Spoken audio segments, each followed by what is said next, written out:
1 month ago, we started a new series here on Flashback Friday. Back in 1999, a group of Quad City residents traveled to Russia with Child Life International out of Davenport to volunteer with Russian orphans.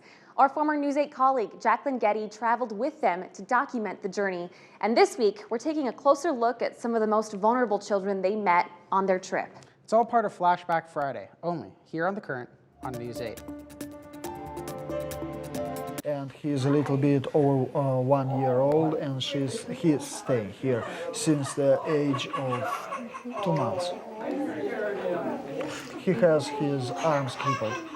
Baby Igor lives among dozens of others at an orphanage in Russia, cast away because he was not born perfect. Some of these babies were just thrown away, sometimes even to the garbage dumps, and sometimes just put somewhere.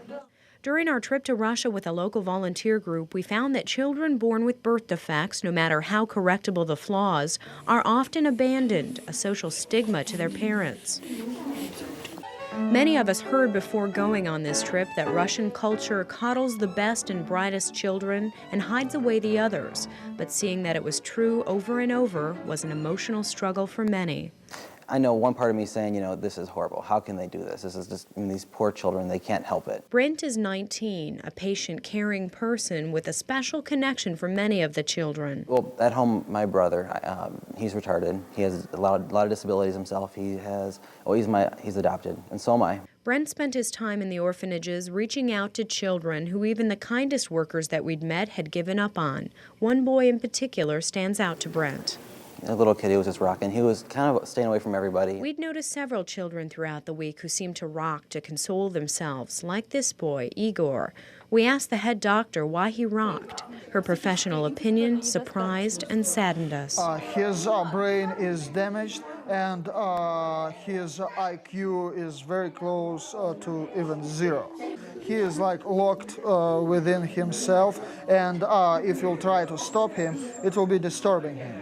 For some reason, he just needs to rock. A disturbing diagnosis that will dictate this child's future. He's been classified as an invalid, and from here he will go to a house for invalids, where he will live out his days in a bed.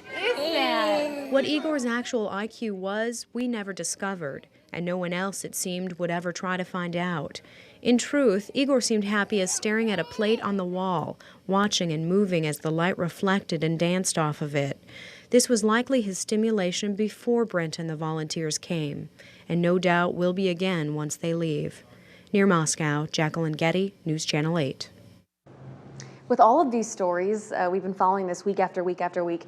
It is so interesting to me to see all the Quad City volunteers and how much you can see it affected them to be in Russia and meet these kids. It's so cool to see these stories too, and it's crazy to see the Quad Cities always making an impact anywhere around the world. Yeah, even in 1999 in Russia. In Russia.